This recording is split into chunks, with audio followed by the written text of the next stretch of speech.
Hey Dennis, how are you? Good, Grant. How are you? Oh, I was having a bunch of technical difficulties this morning, so I'm on my phone right now instead of my laptop. Oh, what happened? I don't know. I was going on Google and it just says like no more space left on device.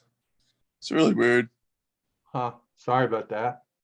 Yeah, it's all good. It's always something, you know? Always gotta make you sweat. Yeah. If it just went smoothly, it would be I used to have a guy when I was working in the insurance business years ago, and I was commenting, he said, "Man, this business is really hard." And he looked at me and said, "Well, if it was easy, you'd have to park your car 10 blocks away from your prospect and everybody would be there already selling them." Yeah, true. I thought that was pretty good. That is. Hey, Amy. Hey, Judy. Will you make me co-host? Yeah, I already did, hopefully. Oh, I maybe think I you made. didn't. Nope. Looks I made someone else co-host. It Yeah, jumps sorry. around sometimes when you're trying to do it. Okay, now you are, hopefully. Yep, perfect. Thank you.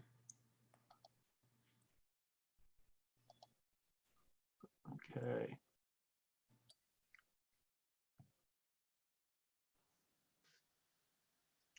Morning, everybody.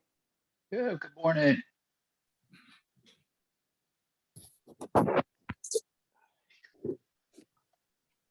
Is it cold where you all are? Yes. Feels like it's going to get warmer though, as the day Yeah. goes by. Yeah, I'm believing that. We'll see, right? It's Eastern North Carolina, so Yeah. we'll be wearing Anywhere shorts by the from- end of the day. Yeah, it's pretty interesting, really. I guess there's a lot of places in the United States like that. I don't know. For some reason, my cursor decides to just stop at certain points. So we'll see if we make it through this. We'll give it the old college try.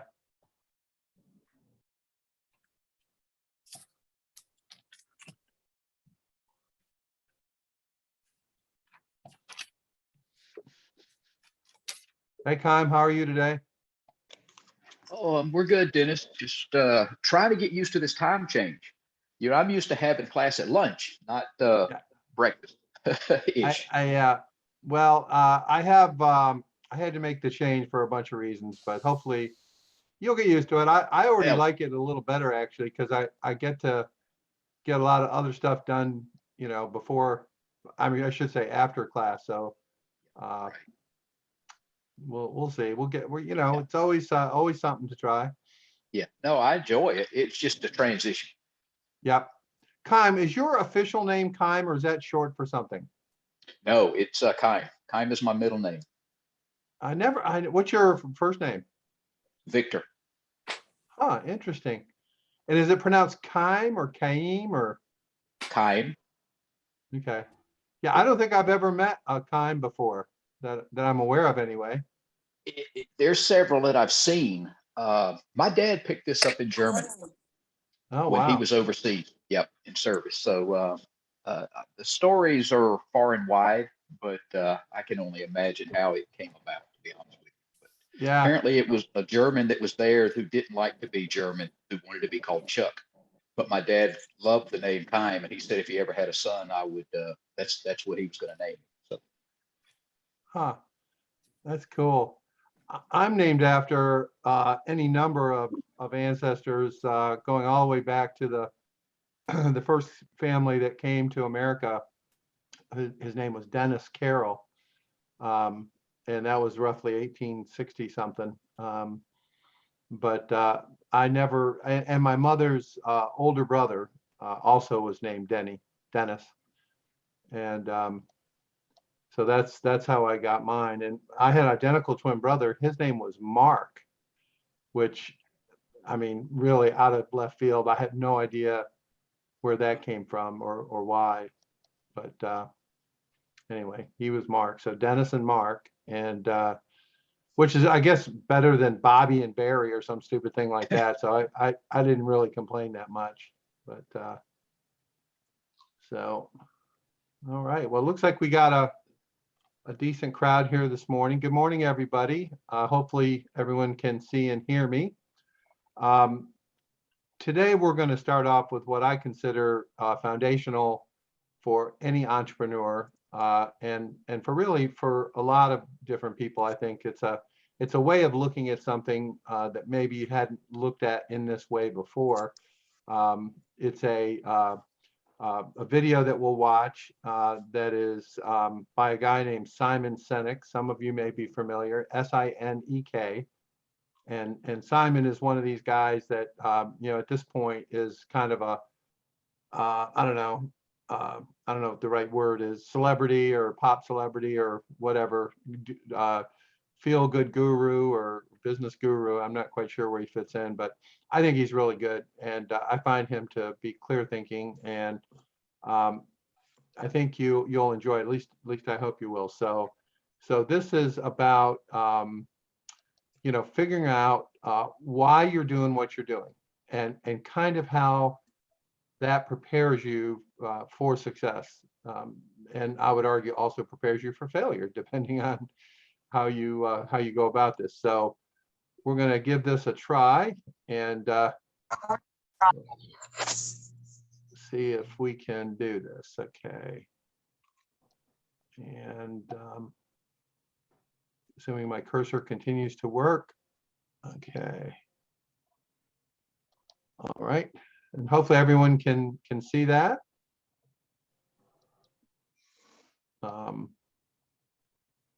So here we go. So where do you start when you have a program that's about integrating life's passions? Well, you start with why. Why? And that kicks us off for the first speaker tonight, Simon Sinek, in his talk, Start with Why. We assume even we know why we do what we do. But then how do you explain when things don't go as we assume? Or better, how do you explain when others are able to achieve things that seem to defy all of the assumptions? For example, why is Apple so innovative? Year after year after year after year, they're more innovative than all their competition. And yet they're just a computer company. They're just like everyone else. They have the same access to the same talent, the same agencies, the same consultants, the same media. Then why is it that they seem to have something different? Why is it that Martin Luther King led the civil rights movement? He wasn't the only man who suffered in a pre-civil rights America, and he certainly wasn't the only great orator of the day. Why him? And why is it that the Wright brothers were able to figure out controlled powered manned flight when there were certainly other teams who were better qualified, better funded, and they didn't achieve powered manned flight, and the Wright brothers beat them to it? There's something else at play here. About 3.5 years ago, I made a discovery, and this discovery profoundly changed my view on how I thought the world worked, and it even profoundly changed the way in which I operate in it. As it turns out, there's a pattern. As it turns out, all the great and inspiring leaders and organizations in the world, whether it's Apple or Martin Luther King or the Wright brothers, they all think, act, and communicate the exact same way, and it's the complete opposite to everyone else. All I did was codify it. And it's probably the world's simplest idea. I call it the golden circle.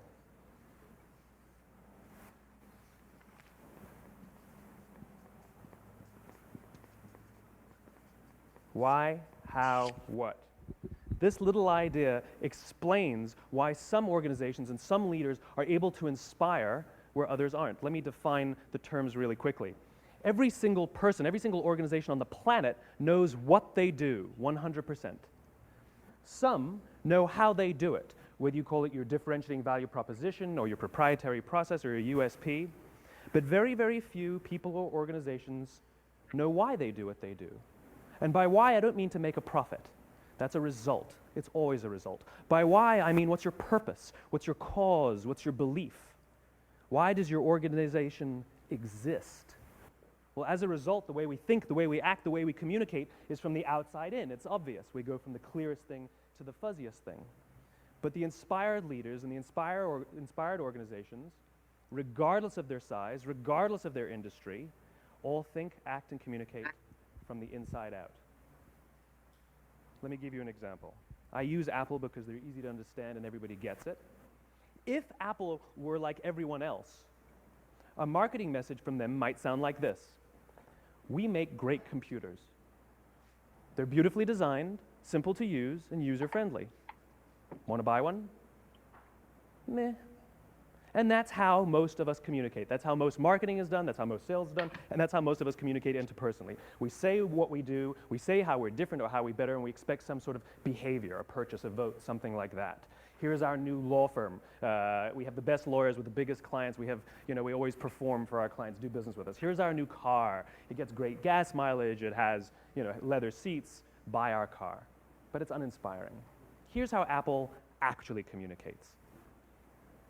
Everything we do, we believe in challenging the status quo. We believe in thinking differently. The way we challenge the status quo is by making our products beautifully designed, simple to use, and user-friendly. We just happen to make great computers. Want to buy one? Totally different, right? You're ready to buy a computer from me. All I did was reverse the order of the information. People don't buy what you do, people buy why you do it. People don't buy what you do, they buy why you do it. This explains why every single person in this room is perfectly comfortable buying a computer from Apple.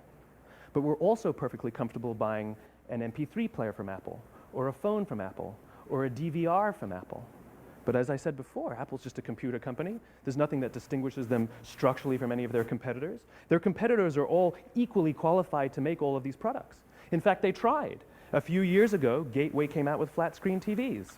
They're eminently qualified to make flat-screen TVs. They've been making flat-screen monitors for years. Nobody bought one.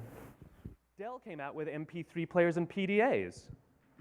And they make great quality products, and they can make perfectly well-designed products, and nobody bought one. In fact, talking about it now, we can't even imagine buying an MP3 player from Dell. Why would you buy an MP3 player from a computer company? But we do it every day. People don't buy what you do, they buy why you do it. The goal is not to do business with everybody who needs what you have. The goal is to do business with people who believe what you believe. Here's the best part. None of what I'm telling you is my opinion. It's all grounded in the tenets of biology, not psychology, biology.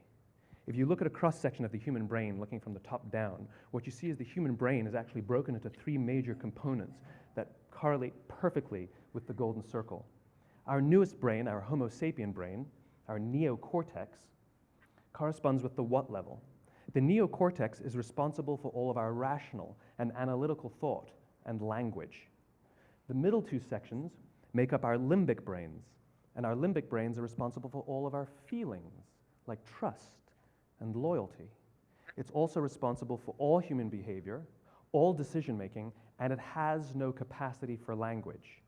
In other words, when we communicate from the outside in, yes, people can understand vast amounts of complicated information like features and benefits and facts and figures. It just doesn't drive behavior. When we communicate from the inside out, we're talking directly to the part of the brain that controls behavior, and then we allow people to rationalize it with the tangible things we say and do.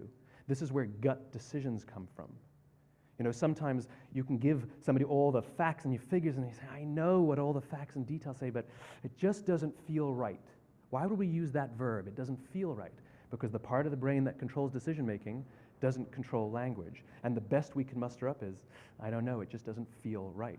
Or sometimes you say you're leading with your heart, or you're leading with your soul. Well, I hate to break it to you, those aren't other body parts controlling your behavior. It's all happening here in your limbic brain, the part of the brain that controls decision-making and not language. But if you don't know why you do what you do, and people respond to why you do what you do, then how will you ever get people to vote for you or buy something from you, or more importantly, be loyal and want to be a part of what it is that you do? Again, the goal is not just to sell people who need what you have. The goal is to sell to people who believe what you believe. The goal is not just to hire people who need a job. It's to hire people who believe what you believe.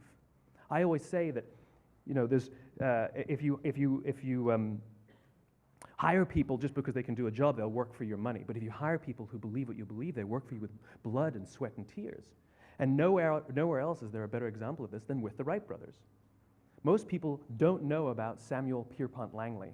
And back in the early 20th century, the pursuit of powered man flight was like the dot-com of the day. Everybody was trying it. And Samuel Pierpont Langley had what we assume to be the recipe for success. I mean, even now, you ask people, why did your product or why did your company fail? And people always give you the same permutation of the same three things. Undercapitalized, the wrong people, bad market conditions. It's always the same three things. So let's explore that. Samuel Pierpont Langley was given $50,000 by the War Department to figure out this flying machine. Money was no problem. He held a seat at Harvard and worked at the Smithsonian and was extremely well connected. He knew all the big minds of the day. He hired the best minds money could find, and the market conditions were fantastic. The New York Times followed him around everywhere, and everyone was rooting for Langley. And how come we've never heard of Samuel Pierpont Langley? A few hundred miles away in Dayton, Ohio, Orville and Wilbur Wright. They had none of what we consider to be the recipe for success. They had no money. They paid for their dream with the proceeds from their bicycle shop. Not a single person on the Wright brothers' team had a college education, not even Orville or Wilbur. And the New York Times followed them around nowhere. The difference was Orville and Wilbur were driven by a cause, by a purpose, by a belief. They believed that if they could figure out this flying machine, it'll change the course of the world. Samuel Pierpont Langley was different. He wanted to be rich and he wanted to be famous. He was in pursuit of the result. He was in pursuit of the riches. And lo and behold, look what happened. The people who believed in the Wright brothers' dream worked with them with blood and sweat and tears. The others just worked for the paycheck. And they tell stories of how every time the Wright brothers went out, they would have to take 5 sets of parts because that's how many times they would crash before they came in for supper. And eventually, on December 17th, 1903, the Wright brothers took flight. And no one was there to even experience it. We found out about it a few days later. And further proof that Langley was motivated by the wrong thing, the day the Wright brothers took flight, he quit. He could have said, that's an amazing discovery, guys. Now we'll improve upon your technology. But he didn't. He wasn't first. He didn't get rich. He didn't get famous. So he quit. People don't buy what you do, they buy why you do it. And if you talk about what you believe, you will attract those who believe what you believe. Well, why is it important to attract those who believe what you believe? Something called the Law of Diffusion of Innovation. And if you don't know the law, you definitely know the terminology. The first 2.5% of our population are our innovators. The next 13.5% of our population are our early adopters. The next 34% are your early majority, your late majority, and your laggards. The only reason these people buy touch-tone phones is because you can't buy rotary phones anymore. We all sit at various places at various times on the scale, but what the Law of Diffusion of Innovation tells us is that if you want mass market success or mass market acceptance of an idea, you cannot have it until you achieve this tipping point between 15 and 18% market penetration, and then the system tips. And I love asking businesses, what's your conversion on new business? And they love to tell you, oh, it's about 10%, proudly. Well, you can trip over 10% of the customers. We all have about 10% who just get it. That's how we describe them, right? That's like that gut feeling, oh, they just get it. The problem is, how do you find the ones that just get it before you're doing business with them versus the ones who don't get it? So it's this here, this little gap, that you have to close, as Jeffrey Moore calls it, crossing the chasm. Because you see, the early majority will not try something until someone else has tried it first. And these guys, the innovators and the early adopters, they're comfortable making those gut decisions. They're more comfortable making those intuitive decisions that are driven by what they believe about the world and not just what product is available. These are the people who stood online for 6 hours to buy an iPhone when they first came out, when you could have just walked into the store the next week and bought one off the shelf. These are the people who spent $40,000 on flat-screen TVs when they first came out, even though the technology was substandard. And by the way, they didn't do it because the technology was so great. They did it for themselves. It's because they wanted to be first. People don't buy what you do, they buy why you do it. And what you do simply proves what you believe. In fact, people will do the things that prove what they believe. The reason that person bought the iPhone in the first 6 hours, or stood in line for 6 hours, was because of what they believed about the world and how they wanted everybody to see them. They were first. People don't buy what you do, they buy why you do it. So let me give you a famous example, a famous failure and a famous success of the law of diffusion of innovation. First, the famous failure. It's a commercial example. As we said before a second ago, the recipe for success is money and the right people and the right marketing conditions, right? You should have success then. Look at TiVo. From the time TiVo came out about 8 or 9 years ago to this current day, they are the single highest quality product on the market. Hands down, there is no dispute. They were extremely well funded. Market conditions were fantastic. I mean, we use TiVo as a verb. I TiVo stuff on my piece of junk Time Warner DVR all the time. But TiVo is a commercial failure. They've never made money. And when they went IPO, their stock was at about $30 or $40 and then plummeted, and it's never traded above 10. In fact, I don't think it's even traded above 6, except for a couple of little spikes. Because you see, when TiVo launched their product, they told us all what they had. They said, we have a product that pauses live TV, skips commercials, rewinds live TV, and memorizes your viewing habits without you even asking. And the cynical majority said, we don't believe you, we don't need it, we don't like it, you're scaring us. What if they had said, if you're the kind of person who likes to have total control over every aspect of your life, boy, do we have a product for you. It pauses live TV, skips commercials, memorizes your viewing habits, etc., etc. People don't buy what you do, they buy why you do it, and what you do simply serves as the proof of what you believe. Now let me give you a successful example of the law of diffusion of innovation. In the summer of 1963, 250,000 people showed up on the Mall in Washington to hear Dr. King speak. They sent out no invitations, and there was no website to check the date. How do you do that? Well, Dr. King wasn't the only man in America who was a great orator. He wasn't the only man in America who suffered in a pre-civil rights America. In fact, some of his ideas were bad, but he had a gift. He didn't go around telling people what needed to change in America. He went around and told people what he believed. I believe, I believe, I believe, he told people. And people who believed what he believed took his cause and they made it their own, and they told people. And some of those people created structures to get the word out to even more people. And lo and behold, 250,000 people showed up on the right day, on the right time to hear him speak. How many of them showed up for him? 0. They showed up for themselves.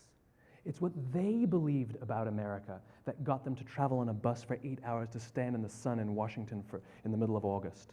It's what they believed, and it wasn't about black versus white. 25% of the audience was white. Dr. King believed that there are 2 types of laws in this world, those that are made by a higher authority and those that are made by man. And not until all the laws that are made by man are consistent with the laws that are made by the higher authority will we live in a just world. It just so happens that the civil rights movement was the perfect thing to help him bring his cause to life. We followed not for him, but for ourselves. And by the way, he gave the I have a dream speech, not the I have a plan speech. Listen to politicians now with their comprehensive 12-point plans. They're not inspiring anybody. Because there are leaders and there are those who lead. Leaders hold a position of power or authority, but those who lead inspire us. Whether they're individuals or organizations, we follow those who lead not because we have to, but because we want to. We follow those who lead not for them, but for ourselves. And it's those who start with why that have the ability to inspire those around them or find others who inspire them. Thank you very much.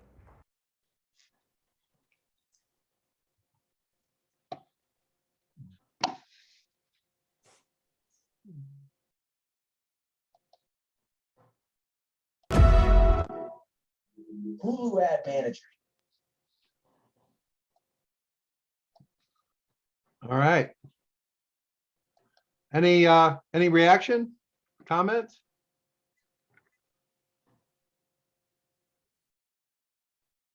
That was fantastic. I'm going to go back and make my family watch that. Yeah, yeah. That if you're familiar with TED, I think it's the most viewed TED video in history, or second, something like that. So yeah, go ahead, Samantha. You can just talk. You don't have to raise your hand. Okay, hi. Yeah, I don't know if other people knew this, but at the beginning of the pandemic, he did a book club and he went through each part of the book. There are 4 parts of it, and did, I think it was like once a week or something. And they are on YouTube if anybody wants to do it, now, because I guess it's now 20 years he was looking at, because a lot of the references in the book are quite old now, considering how fast we've gone. And so he was thinking of reissuing it with some more up-to-date examples. But I just wanted to throw that out there if anybody wanted to dig in deeper. I'm sure you can look up the book club, start with why. And but it was in 2020. It was at the beginning of the pandemic. Oh, thank you. Thank you for sharing that. Anyone else? I just think he's so inspiring. It just makes me want to go back and examine everything I'm doing. Yeah. Well, I think to examine from the point of view of your heart, not your facts, not your details, just more at a higher level of why are you doing this, and how are you communicating your why? First of all, what is your why? And secondly, how do you communicate that? We often, and many of you understand what I'm about to say, we tend to talk about processes. Like we talk about social media, or we talk about advertising, or we talk about our websites or our store shelves, or all these things, and all of that is a manifestation of why you're doing it, right? And to the extent that you can, and we're going to spend a lot of time on this whole subject, it's going to come under labels like category design, brand. Some things you're going to learn maybe that you're not familiar with, but all of it is really congruous, if that's the right word, with why you're doing this and what message that you're communicating, so that people who think the same thing or believe the same thing, is a better word than think, believe, can hear you, right? And can find you and can support you because they are the same way. I'll just throw out one quick example. In the pandemic, there's been a lot of discussion about things like people moving to other places, right? They're leaving New York or some other city, and they're going to, in many cases, rural places. And in some cases, they're trying to figure out how to make a living in those rural places. And that's not an insignificant number of people who have done that. I don't have any stats, but I know here, even in Pink Hill, which literally is the only town in North Carolina says welcome to and come again on the same sign, people are in fact moving here. And it might be the case where they're moving back. They're from here originally, and they're coming back. But there's been more of that in the last couple of years, driven by the pandemic, I think, than historically. And so you are seeing people saying, man, I'd really like to quit this job that's eating me up and go back to home, or go back to a place that's more in line with my values and how I'd like to live my life. How can I make a living? So really, in the last, I think 18 months, I think this is right, 24 months, it is the most startups in more than 20 years have been created. And that could be everything from the pandemic to all kinds of other reasons. But the truth is, people are trying to communicate with their tribe, if you will, use that word advisedly, so that they can be supported in living their life in the values that they have. And I'm not suggesting that one set of values is better than another set, right? one of my favorite brands is, I probably got the name wrong, but it's Death by Water or something like that, or Water Death or something. I don't know, can't remember their name, but they are hysterical, right? And the whole thing is tongue in cheek, and they have everything they do has skulls and crossbones on it, and they are just literally killing it, killing themselves, I guess, but they're doing really, really well because they're a little bit, tongue in cheek, and they got a tribe of people who get it, and they're one of the fastest growing brands in history. You're going to hear about, one of our guest speakers, as some of you know, Andy Galinsky, who is with what is it, S&J Johnson? I can't remember the name, but the Johnson Company, the big company. He's bought Burt's Bees for Clorox when he was an executive at Clorox. So he's been working in the consumer product goods space for his entire career, and he has some stories of brands that you literally aren't going to believe, like Dude Wipes. It's just you'll be amazed. Or Sun Bum is another one. So we'll talk more about all that, but I think the point that I'm trying to make here is that you are able to communicate your belief and what you're trying to do, and hopefully you'll attract enough of a user base, enough people to support you. And you have to understand also, where are those people? What channels work, what channels don't work, right? Back in even in the 80s, I would argue, maybe even in the 90s, the way a brand grew, a national brand anyway, is you ran TV ads, or you might be featured in, some kind of magazine with a magazine ad with nice pictures and all that kind of stuff. And that was the formula, really, and they would tell you, when I was in business school, they would say, in order to launch a national brand, you need $100 million primarily for advertising, and promotion. And there was only one place to go, and that was on the shelves, whether it's grocery stores or drugstores or whatever, Walmart's, all that different stuff. Well, it's very different now, and there really are lots of different channels that are out there, and it's incumbent upon you to find which channel really makes sense for you and your brand and what you're trying to do. Some statistics that you may not be familiar with. Last year, 2021, I think, these statistics are always subject to bullshit, but something like 70% of all online sales took place in marketplaces, took place at Etsy, took place at Walmart, took place at Amazon, eBay, yada, yada, yada. So that's something maybe you didn't know, right? But it is the truth. There's a large number of buyers who go to these marketplaces and buy from people just like you, right? Amazon is 70% small businesses that are selling their products through the Amazon marketplace. It's not Amazon, it's just Amazon's logistics and shipping and so forth. So anyway, my point in bringing that up is that your messaging, your brand, what you stand for is the critical piece in your success. Not the how, but the what, or really more accurately, the why. Why are you doing this? What's your message? And then you have to figure out, how do you reach your audience? And we're going to help you as much as we can within our context. We believe the digital platforms are the way forward. There are more people staring at their monitor, 24/7 or whatever. It's just insane. So that's where they are at the moment, a lot of people. So how do we reach them? What do we say to them?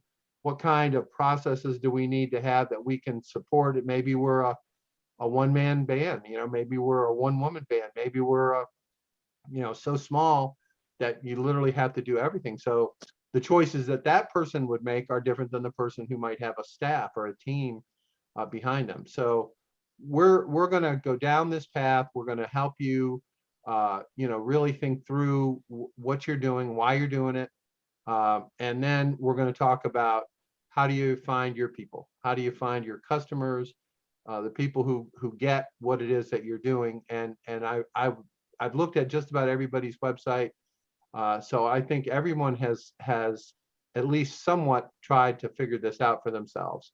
So it's a good starting point, you know, and I hope that we'll be able to really make a difference in your business after going through this. Any questions or observations that anybody wants to make? Okay. One thing I'd like to do here, just take a second to ask some questions. I'm going to start with Ruth Taylor. And Ruth, you know, I don't know how long you've been doing your business, but do you want to comment on what you've learned about different channels to customers and kind of what you've experienced? Sure. So I've been doing this business full time since 2019, and I had been doing it part time, literally on the side while working much more than 40 hours a week at IBM. I'm an engineer by training and foodie by heart.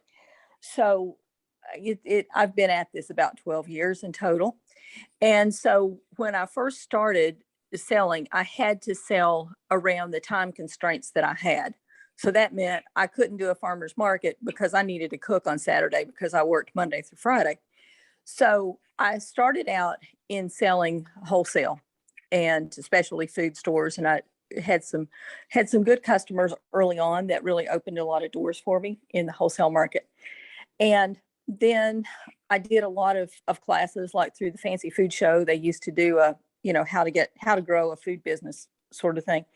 And so I learned a lot about distributors and other channels and realized the constraints that I had, and largely on time, and that I chose some channels because I really just couldn't deal with the demands and the time and so on from some of the other channels.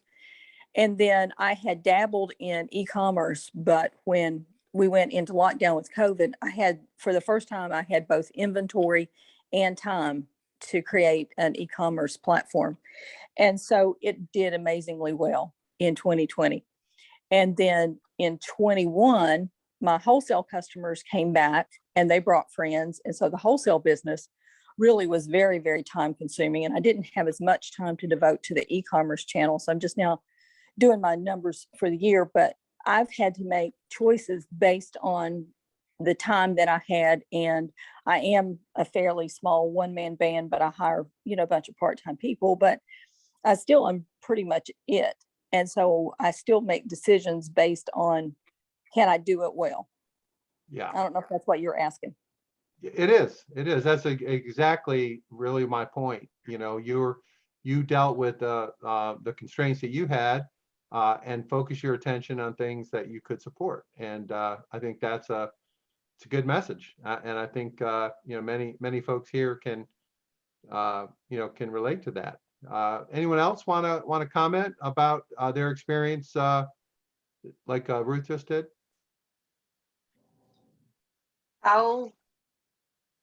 So we last year participated in 3 different farmers markets, and the one market is one that I did years ago, and it's an hour drive to Avon, North Carolina. So it's, by the time I, have product made, fill my car, set up, drive down there, take down, drive back, it ends up being a 9-hour day, not counting, the production of the product that we sell. And it's really, I learned it's so important to be really clear on your numbers, because I could go down there and maybe I'm selling $500 worth of stuff. And you're like, yay, I made $500. But, what is your cost of goods? If you're just an easy number at 50%, okay, so now we're at $250 that we made. And gosh, I just spent 9 hours of my time, and people are like, oh, I don't count my time. Well, you have to. Because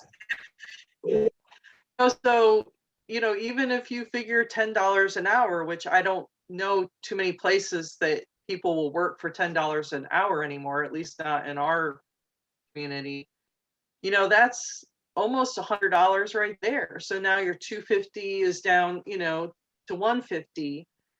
And at the end of the day, if you're making $50 profit and you've lost a whole day away from marketing, writing emails, or scheduling social media that could eventually make you more money, like that was my experience of just looking at all of those markets where we're making our most money, and again deciding that market we will not do again this year because it's a better use of my time or my people's time to be doing other things.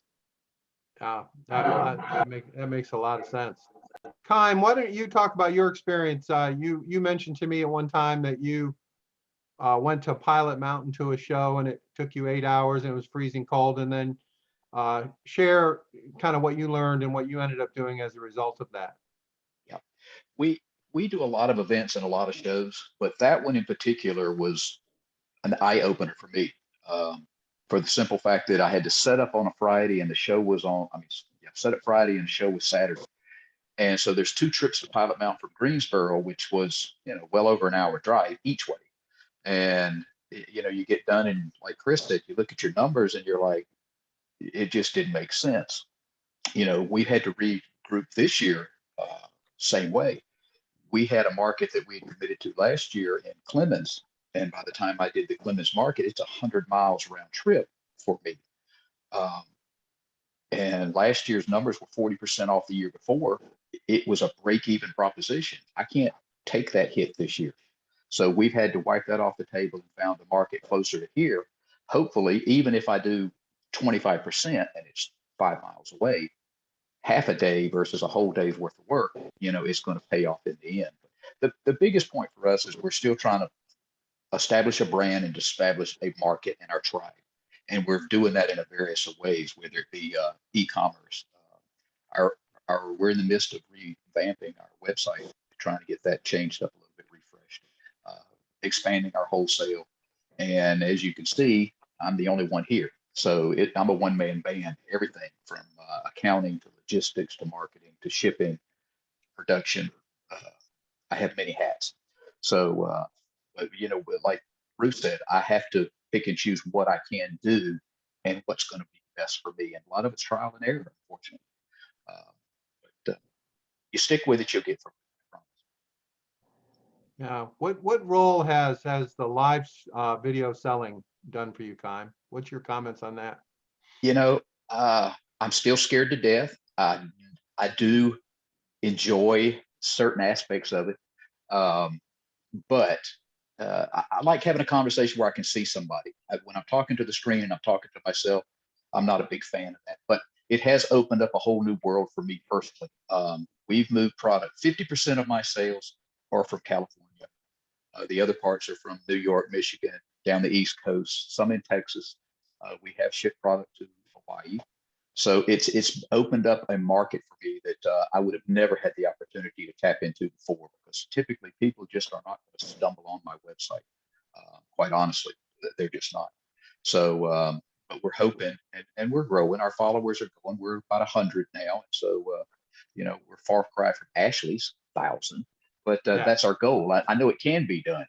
She's done it, and she does an amazing job. I love her. So, but I think getting in on the ground floor of the live streaming and is certainly a way to consider. I don't know it's for everybody, but I think it's something everybody should consider. Yeah. I think, thank you, Kime, for that. We have one fella who went through the course, and it's Harris Robinette Beef. Some of you may know Patrick. And he has sold grass-fed beef in Alaska and Hawaii and other places. And he figured out how to include the shipping in the retail price that he offers on his show. So he's not, it's working out for him. And I haven't talked to him in a while, but at one point he was going live every single day in November and December. So I'm assuming he was doing well. But that we're going to do a lot on that area and that subject. And I've been continuing to do research on how we can reach you guys can reach some new markets, you know, at hopefully no cost or very low cost.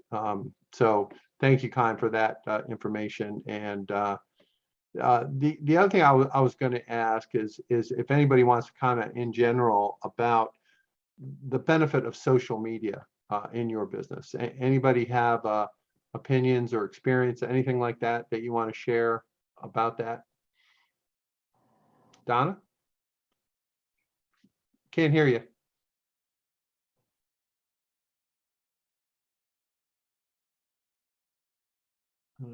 I can't, let's see here. Grant, can you help in some way get how we can get Donna?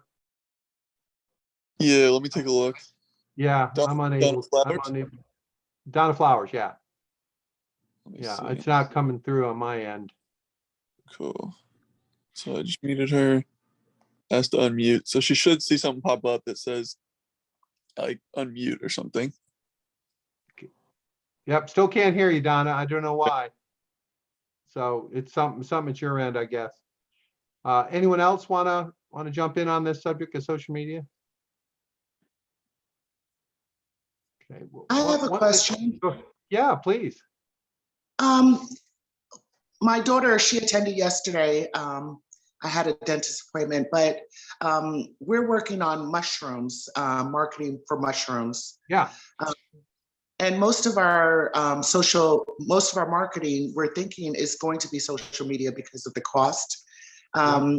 What role do you think special groups, for example, I'm in certain groups, for example, North Carolina mushroom, Black growers, Black farmers, Black girls with gardens, and certain other permaculture groups also.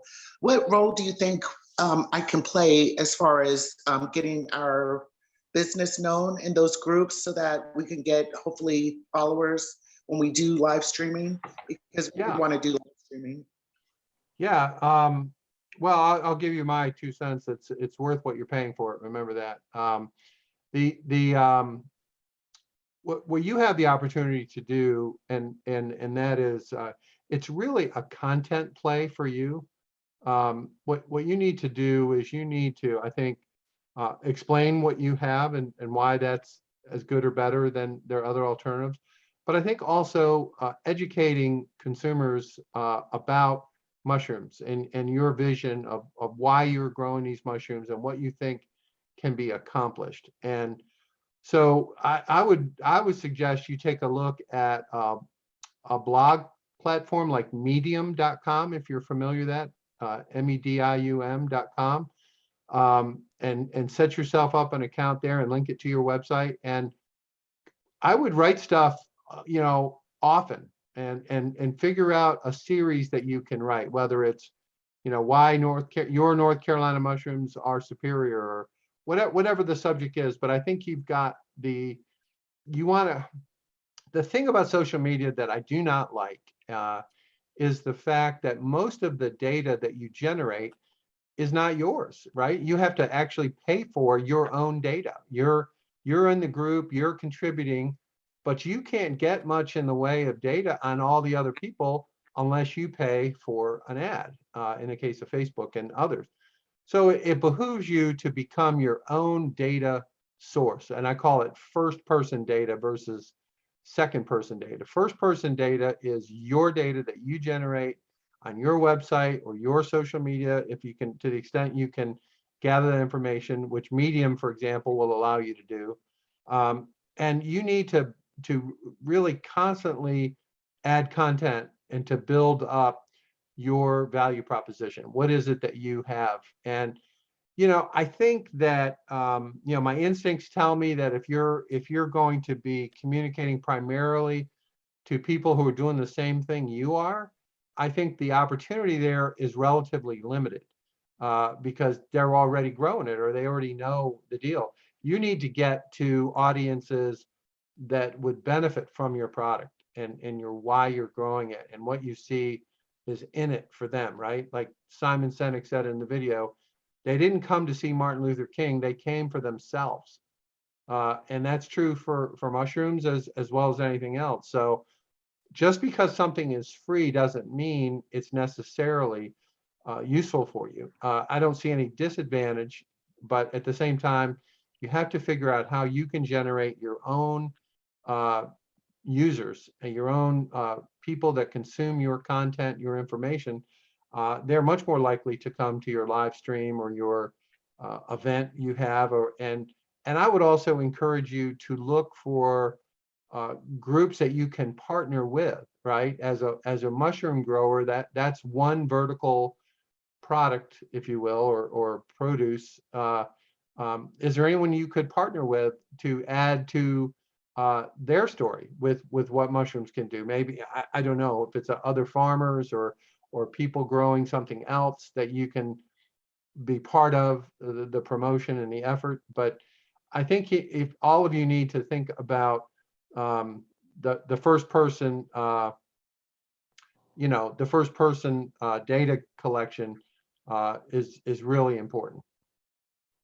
So Donna, got your note. Thank you. So computers, you gotta love it. Thank you. Yes. Yeah, I hope that's helpful. We're going to go into some of this stuff, but if any of you want to write this down or take a note, or Grant can post it, take a look at Buffer, Buffer. Buffer is an app that enables you to post content to multiple social media with an automated process. And it's free for posting to up to 3 social media sites. So for example, if you want to post to Instagram, Facebook, and LinkedIn or Twitter or whatever, pick 3 and you'll be able to actually write the content once and then post it on those sites automatically. You can pay a little bit and be able to do more than 3. Most people have a comfort level with 1 or 2 social media. I don't know too many people that can handle 5 or 6 different social media content production. But Buffer is a really good one. I use it. If you go to any of our Accelerate Rural social media, our Facebook, our Twitter, our LinkedIn, our Instagram, all that is handled by Buffer. So I post one thing and it gets posted to all those others, and I can schedule it, date and time when it posts. So it makes it really easy to do, and also it enables you to go back and look and see what you posted, which is also helpful. You can go into Buffer and you can see all your postings, and some you may repost again. It was good and it got a lot of response, so post it again. So that would be my advice on that. So well, that's about all I had in mind for today. Okay, thank you, Donna. Yes, we are affiliated with the Small Business Center at ECU. Ariana Huffington is the head of that. So yes, that is a place where you can get information, and they're good. And I think there are a number of places that education is available on the web, an amazing amount, really. YouTube is pretty awesome for a lot of stuff. So, but anyway, so all your suggestions are welcome. Please join the Facebook group if you haven't, and post there any observations you have or good things you find that you feel comfortable sharing. I think that we all can benefit from each other. It isn't really competitors. I don't view it as competitors. I think the marketplace is so big that we can all benefit from helping each other. So tomorrow, yeah, go ahead. I'm sorry, I had somebody come to my door as I was trying to get off mute. I wanted to respond to our colleague who was talking about the groups for the mushrooms. I just want to point out that Got to Be North Carolina is the part of the marketing program that the state of North Carolina funds, and they have directories, which is a really great way for people to find that you're there. And cool. if you have a value added food product, the North Carolina Specialty Foods Association is amazing. The membership is $150, but you're listed in directories, included in all kinds of advertising that directs people to the Specialty Foods website, which then you can put your profile and send them to your own website. and you get way more bang for the buck than $150. So I just want to make those resources clear. And this is Ruth Taylor. If anybody wants to get with me offline, I'm happy to give you that info again.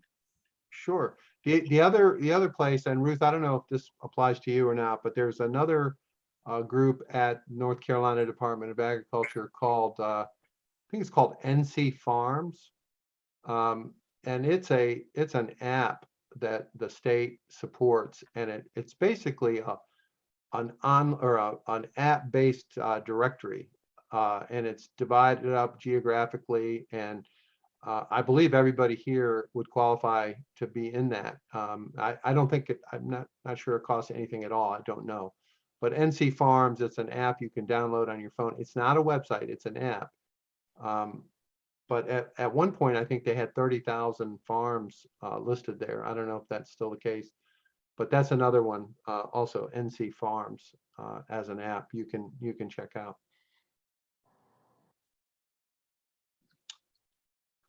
All right, tomorrow we're going to cover something you may not be familiar with, and it's called category design. And it will help you understand, when people talk about branding, everyone thinks logo or package, but there's a step before that, and that is, what category are you competing in? What is that? Is it one that exists, or is it one that you're going to make up? And I think you'll really enjoy this. It will open your mind up a little bit to a way of thinking about brand that maybe you hadn't before. So that will actually be 2 parts this week. So we'll see part 1 and part 2. This is part of the Techstars stuff. So it doesn't necessarily apply to everyone, but it will help you understand the whole concept of branding, which to me, based on our conversation today and our video today, is really critical to your success. I mean, you have got to be really clear what you're communicating, what value proposition, what values you as an individual to your potential audience, your potential customers. So that's where we'll focus in the early parts of this class. If anybody has questions about specific things or even areas that you in particular want to explore, don't hesitate to reach out to me or post in a Facebook group or however you want to communicate. I'll do everything I can to accommodate your particular situation. When you're in this class, we'll do whatever we can to help you. But that's all I got today. Any other comments, thoughts? All right. Well, I see there's some stuff in the chat, so hopefully everybody can take a look at that. Donna has posted a really good thing on her stuff, on her business and some of the things that she's doing. All right. Well, we'll see everyone tomorrow, and you'll learn all about category design. How exciting, right? See you all later. Bye-bye.